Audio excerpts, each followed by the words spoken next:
حي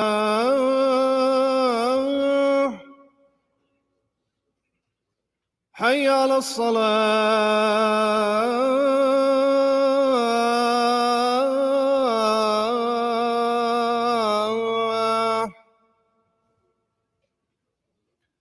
حي على الفلاح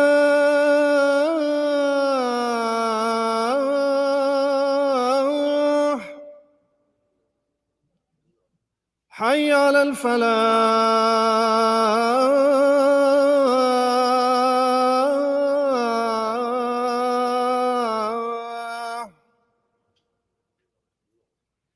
الله أكبر الله أكبر لا إله إلا الله.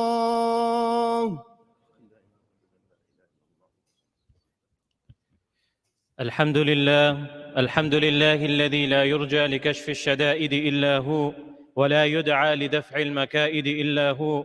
المخلوق كلهم ضعفاء، لا قوي إلا هو، والناس كلهم فقراء، لا غني إلا هو، لا واجد ولا ماجد إلا هو.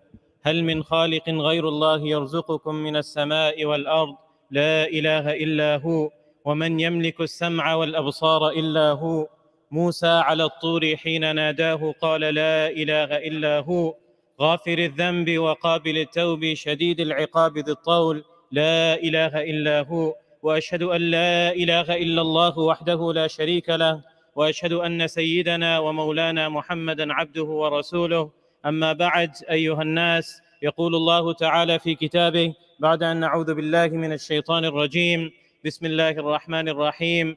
رجال صدقوا ما عاهدوا الله عليه، فمنهم من قضى نحبه ومنهم من ينتظر وما بدلوا تبديلا. وقال تعالى: رجال لا تلهيهم تجارة ولا بيع عن ذكر الله وإقامة الصلاة وإيتاء الزكاة يخافون يوما تتقلب فيه القلوب والأبصار. وقال تعالى: وما محمد إلا رسول قد خلت من قبله الرسل أفإن مات أو قتل انقلبتم على أعقابكم ومن ينقلب على عقبيه فلن يضر الله شيئا وسيجزي الله الشاكرين. وقال عليه الصلاة والسلام: من خاف أدلج ومن أدلج بلغ المنزل. ألا إن سلعة الله غالية، ألا إن سلعة الله غالية، ألا إن سلعة الله هي الجنة، أو كما قال عليه الصلاة والسلام. Respected audience, dear brothers and sisters and honorable esteemed guests of Allah subhanahu wa ta'ala, I would like to start off with the glorification of Allah subhanahu wa ta'ala. Allahumma ya man la tarahu al-uyun.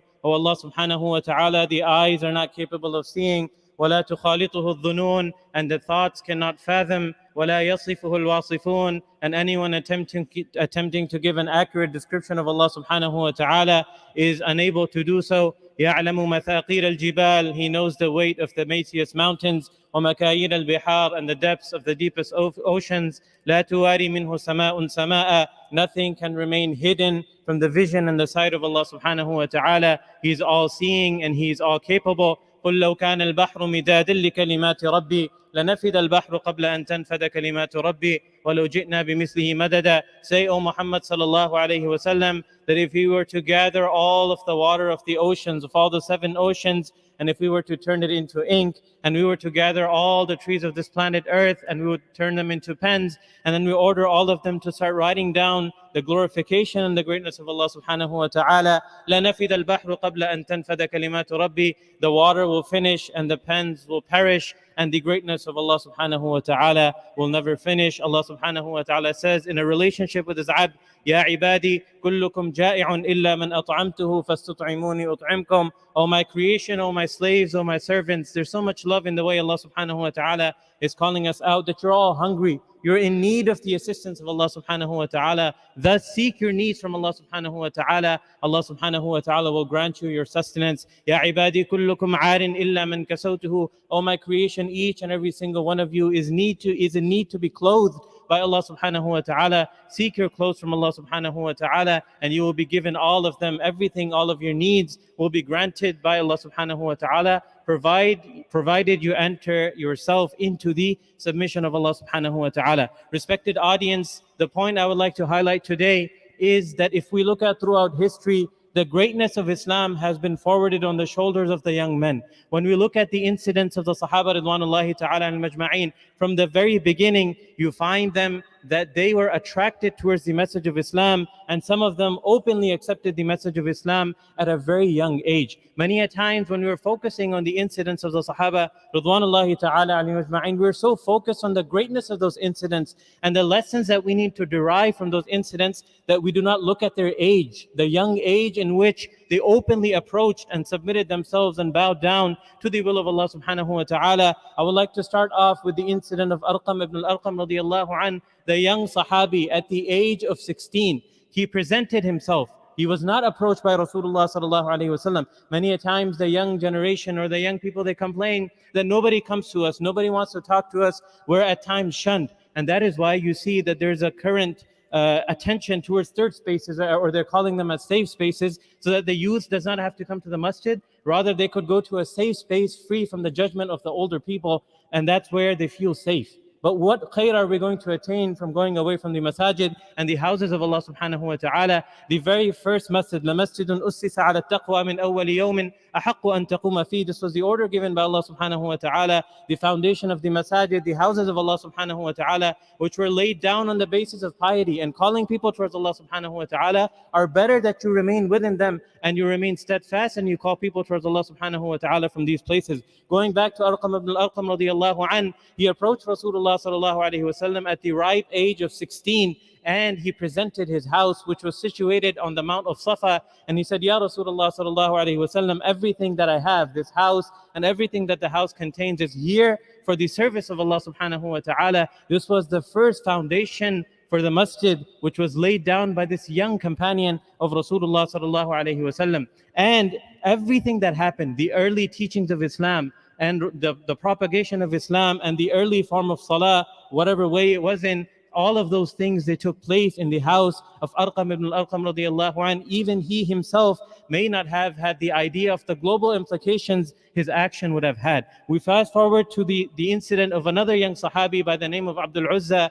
He resided in the city of Taif, far away from the city of Makkah al-Mukarramah, where the message of Islam is being spread around. And he narrates his incident himself that at the age of 17, notice here, the first Sahabi was 16 years old and the second one was 17 years old. He says, كُنْتُ قَائِمًا عَلَىٰ عَتَبَةِ بَابِي. I was standing at my doorstep.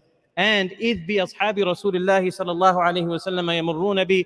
I noticed some strange people, a group of individuals who were not familiar. They were dressed in a strange way and in a strange fashion, and they were passing by the road which was right in front of my house. And notice here he uses the word strange, and it is the direct result of the hadith of Rasulullah sallallahu alaihi wasallam.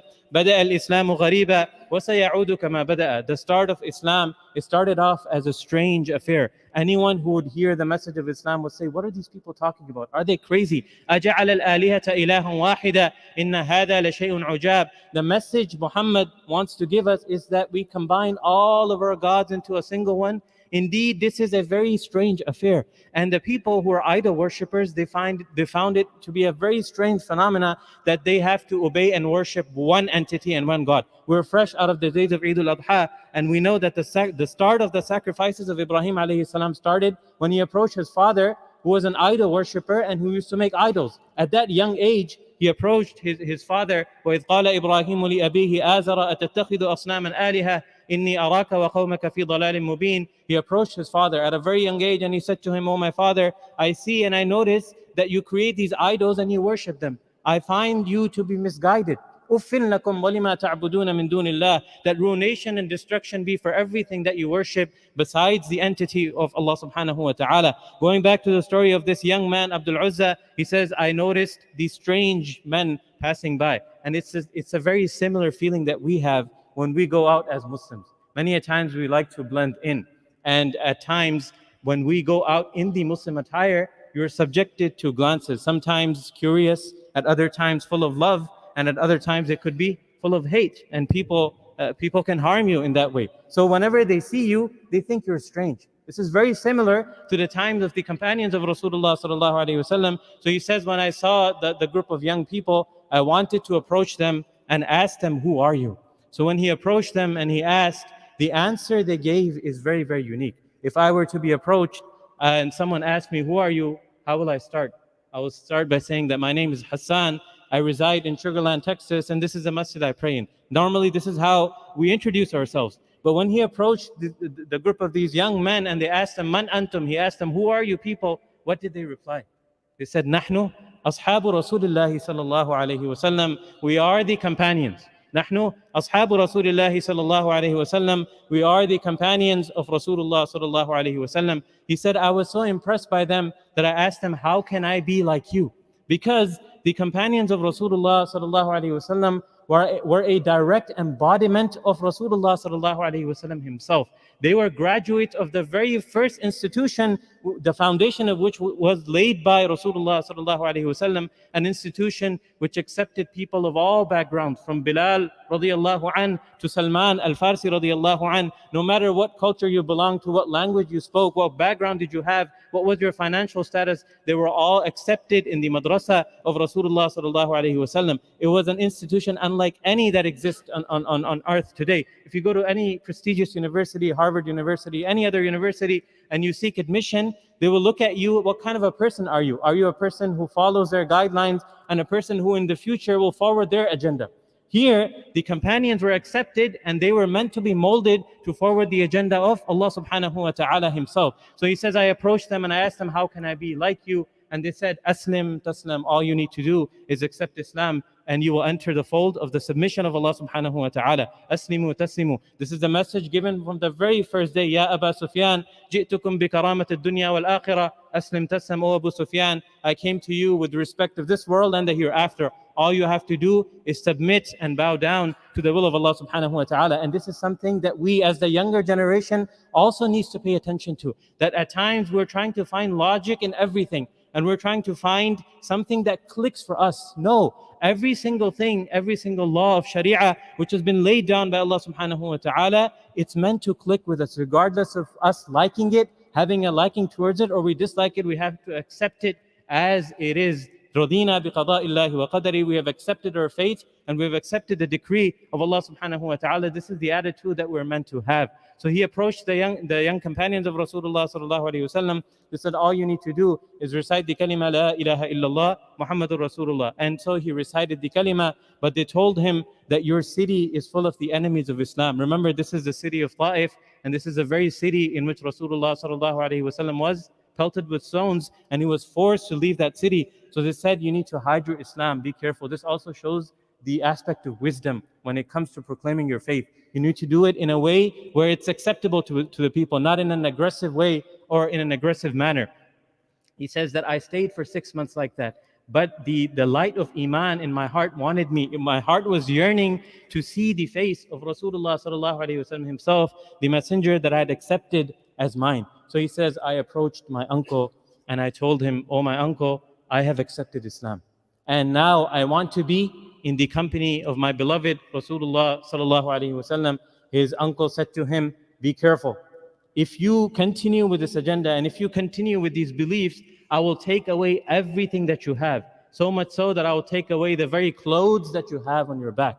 And when the young man did not relent, he followed on his threat and he took everything away from the young man. So he left his house and he says, خرجت من بيتي ووجدت رداء أو كساء. He says, I was forced to leave my home without the clothes on my back, and I found a sheet which I tore in half.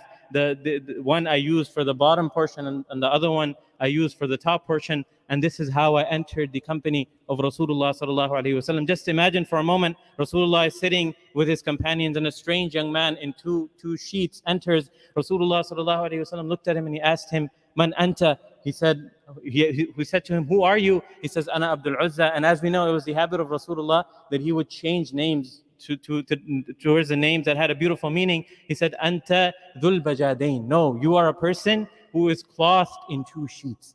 And this young person at the age of 17, he became one of the companions of Rasulullah sallallahu alaihi wasallam, and he participated in each and every single expedition with Rasulullah sallallahu alaihi wasallam. So much so that Abdullah ibn Mas'ud radiyallahu anh states that in Ghazwa Tabuk, in the expedition of Tabuk, I went out in search of Rasulullah sallallahu alaihi wasallam because I did not find him in his tent. I did not find him in his camp. So I was searching and I saw at a far distance there was a small little lamp which was burning. So I hastened towards the source of light, and I found Rasulullah sallallahu alaihi wasallam at the bottom of a grave. And he's saying to Abu Bakr radiallahu an and Umar radiallahu an, Adniya minni akhakuma, hand over to me your brother, hand over to me your brother, as he had been given shahada the very same day. And he says that Umar radiallahu an and Abu Bakr radiallahu an handed over the body of Dhul Bajadain to Rasulullah sallallahu alaihi wasallam. Remember the young companion, the young sahabi, Rasulullah himself with his Mubarak hands placed him in the grave and faced his head towards the Qibla.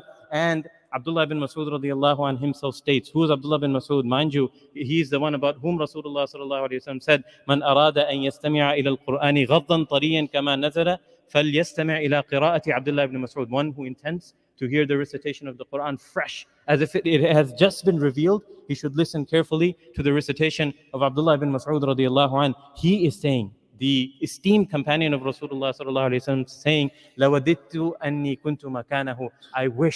I wished from the bottom of my heart that I was in his place. وَإِنِّي أَسْلَمْتُ قَبْلَهُ بِخَمْسِ عَشَرَ سَنَةٍ. Even though I had accepted Islam before him by 15 years. I had accepted Islam before him by 15 years, but I yearned that I could be in the place of this young man. This is the status that Islam has given to the young individuals who accepted the message of Islam, who accepted the sunnah of Rasulullah sallallahu alaihi wasallam, who obeyed the commandments and the orders of Allah subhanahu wa ta'ala. But these young men were willing to present themselves for the service of the deen of Allah subhanahu wa ta'ala. A lot of times we come to the masjid and we complain that the older people, they're harsh towards us. And at times they're very judgmental. They look at us and we can see it in their eyes. Many of the young people, they complain to the imams and they say that I don't feel comfortable being in the masjid. So as older people, we need to understand that the needs of this generation are different. Yes, we were able to come to the masajid. We were able to frequent the masajid, and most of us, alhamdulillah, most of these individuals that we're seeing specifically here in the first row, I have been seeing them in the masjid since I was 10, 12 years old. These are the permanent musallin of the masjid. And the fact that they were deeply connected to the masjid was a form of their salvation, because that was more than enough for that generation. The fact that they came, they offered their 5-time daily salah in the masjid, hopefully Allah subhanahu wa ta'ala will give them Jannah just based on that, and much more that they have done. But the young generation is not connected to the masajid. They're spending 85-90% of their time in an environment which is completely different to the customs and the norms of their household. Imagine a young person whose mind is not made up yet, and he's forced to go to an environment where everything is different. At home, he's hearing a message that you have to believe in Allah subhanahu wa ta'ala. You cannot have partners, you can only marry in Islam, and you are not allowed to take drugs, etc., etc., and the list can go on and on. But then he's told all of these things at home, where he spends a few hours of his time, then he goes out, and over there everything is going on, and it's completely normal and it's completely permissible. Recently I was approached, and the person requested that I speak on the topic of the problems of public school. I was a little astonished, and I told him that there is no problem whatsoever with the public schools. The problem is within us, ourselves, because we are a little different. We need to be able to balance deen itself. Yes, we are living in a country where things are much different than the environment that our parents and our grandparents and our predecessors faced. They were living in an environment where everything was based according to the command of Allah subhanahu wa ta'ala. Even if they did not follow religion itself, they had the boundaries of culture. So they were confined to those boundaries. They could not misbehave because there were 20, 30 people to call them out for the wrong thing that they were doing. But this generation has grown up in a completely free environment where everything is completely normal and it's completely acceptable. Then they're being told by their parents, and at times in a very oppressive way. Remember, we mentioned the aspect of hikmah and practicing wisdom. A lot of times they're not being taught those things from a very young age. Now, when their mind is made up, and now when they've grown up, they're being forced to do something. And you know what happens when you're forced to do something? At times, a person is forced, he may obey the order of his parents and he'll be fine, inshallah. But at other times, it has the adverse and the opposite effect. Hence, the rise of atheism in Islam. 1 out of 3 young men, and when we say young men, we mean below the age of 35, are atheists. And these are the ones that are recorded.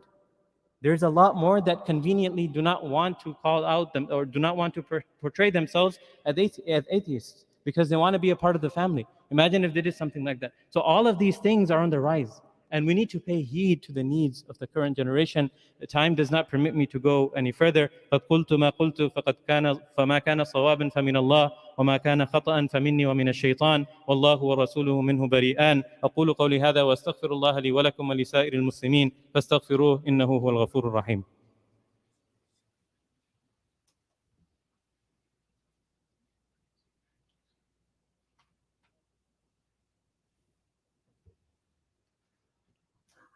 الحمد لله، الحمد لله الخالق الوجود من العدم، وجاعل النور من الظلم، ومخرج الصبر من الألم، وملقي التوبة على الندم، فنشكره على المصائب كما نشكره على النعم، ونصلي ونسلم على رسوله الأكرم ذي الشرف الأشم والنور الأتم وكمال النبيين والكتاب المحكم، سيد ولد آدم الذي بشر به عيسى بن مريم ودعا لبعثته إبراهيم عليه السلام حين كان يرفع قواعد بيت الله المحرم، والذي بارك الله به كافة الناس العرب منهم والعجم، فسبحان الذي لم يتخذ ولدا ولم يكن له شريك في الملك ولم يكن له ولي من الذل، وكبره تكبيرا. أما بعد، أيها الناس، يقول الله تعالى في كتابه بعد أن نعوذ بالله من الشيطان الرجيم: بسم الله الرحمن الرحيم. يا أيها الذين آمنوا اتقوا الله حق تقاته ولا تموتن إلا وأنتم مسلمون. وقال تعالى: رجال لا تلهيهم تجارة ولا بيع عن ذكر الله وإقامة الصلاة وإيتاء الزكاة يخافون يوما تتقلب فيه القلوب والأبصار.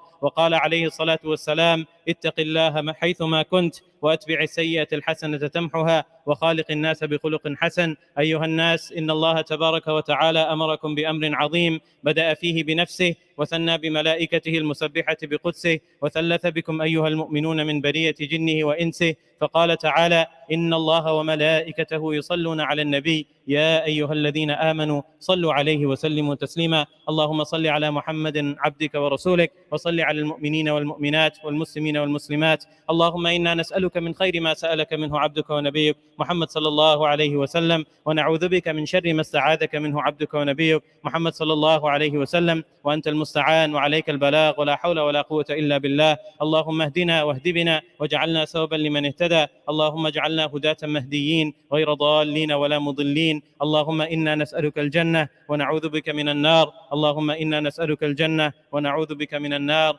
عباد الله رحمكم الله، اتقوا الله. إن الله يأمر بالعدل والإحسان وإيتاء ذي القربى وينهى عن الفحشاء والمنكر والبغي، يعظكم لعلكم تذكرون.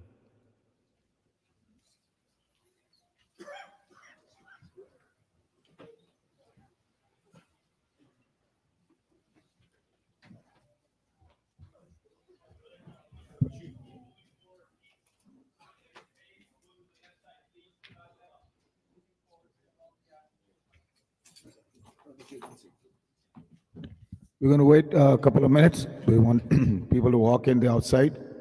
Space on my right-hand side, please. Keep on coming in. On the right-hand side, there's a large space. We're going to accommodate about 75 people. So come on the right-hand side. My right-hand side, your left-hand side. So.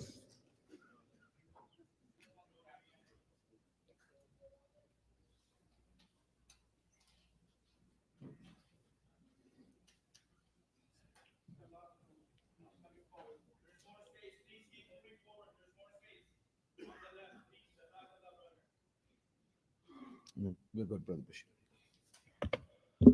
الله أكبر الله أكبر. أشهد أن لا إله إلا الله. أشهد أن محمدا رسول الله. حي على الصلاة حي على الفلاح. قد قامت الصلاة قد قامت الصلاة. الله أكبر الله أكبر. لا إله إلا الله. سووا الصفوف فإن تسوية الصفوف من تمام الصلاة. Make sure your lines are straight. Leave no gaps in between. Try to fill in the spots in the masjid first.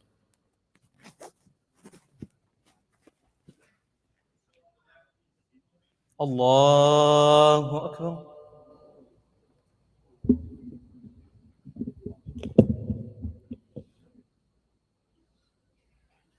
الحمد لله رب العالمين الرحمن الرحيم مالك يوم الدين إياك نعبد وإياك نستعين اهدنا الصراط المستقيم صراط الذين أنعمت عليهم غير المغضوب عليهم ولا الضالين.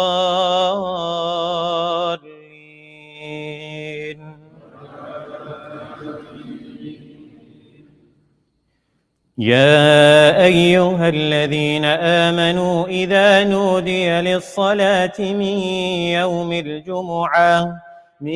يوم الجمعة فاسعوا إلى ذكر الله وذروا البيع ذلكم خير لكم إن كنتم تعلمون فإذا قضيت الصلاة فانتشروا في الأرض وابتغوا من فضل الله واذكروا الله كثيرا لعلكم تفلحون وإذا رأوا تجارة أو لهوا انفضوا إليها وتركوك قائما قل ما عند الله خير من اللهو ومن التجارة والله خير الرازقين.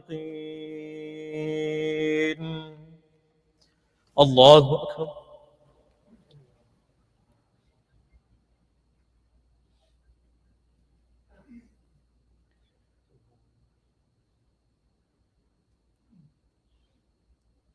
سمع الله لمن حمده. الله أكبر.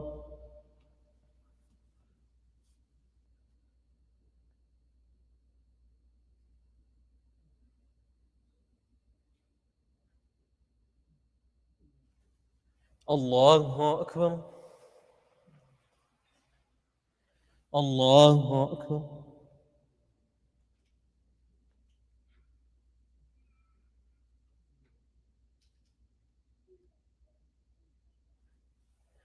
الله أكبر. الحمد لله رب العالمين الرحمن الرحيم مالك يوم الدين إياك نعبد وإياك نستعين اهدنا الصراط المستقيم صراط الذين أنعمت عليهم غير المغضوب عليهم ولا الضالين.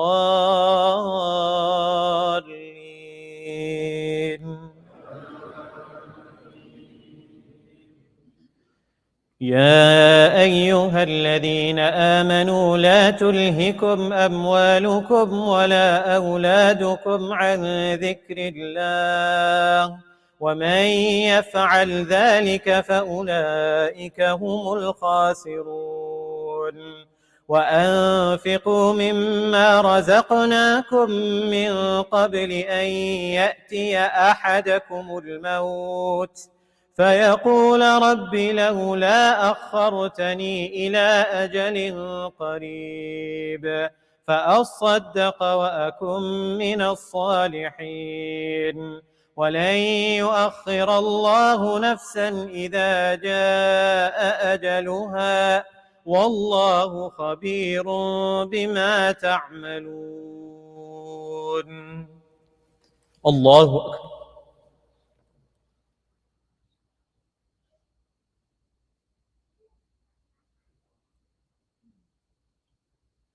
سمع الله لمن حمده. الله أكبر.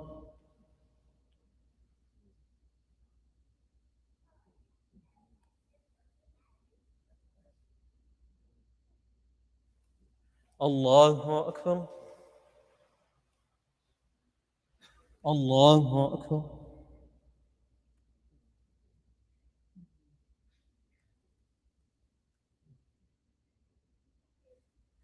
الله أكبر.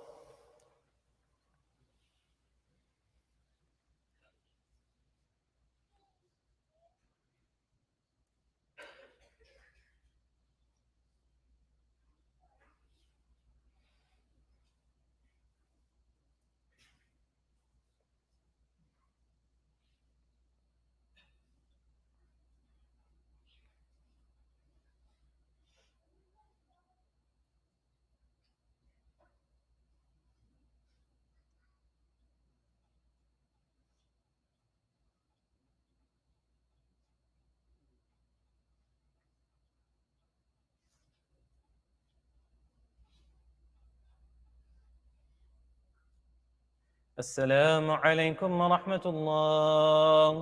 السلام عليكم ورحمة الله. الله أكبر الله أكبر الله أكبر. لا إله إلا الله والله أكبر. الله أكبر ولله الحمد. الله أكبر الله أكبر الله أكبر. لا إله إلا الله والله أكبر. الله أكبر ولله الحمد. الله أكبر الله أكبر الله أكبر. لا إله إلا الله والله أكبر. الله أكبر ولله الحمد.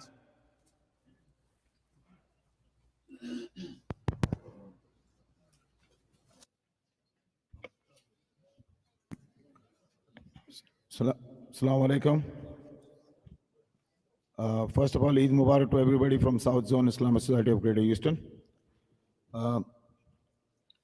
Tonight we have a family program after Maghrib, and Eid we had 4 namazes over here. Alhamdulillah, all the namazes, a record crowd over here, and I thank all the volunteers, especially led by Tamim Martani and Wahab Musa.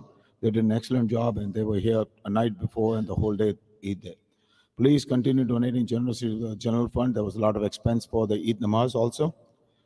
Membership deadline is today. It's the last day for membership deadline. We're also serving lunch. The price of lunch has gone up to $7 now because the cost of the lunch has gone down to $4.75. So we still need to make a couple of dollars. So starting today, the price of lunch is $7. Please donate generously to the general fund of the masjid. Thank you very much. Huh? What?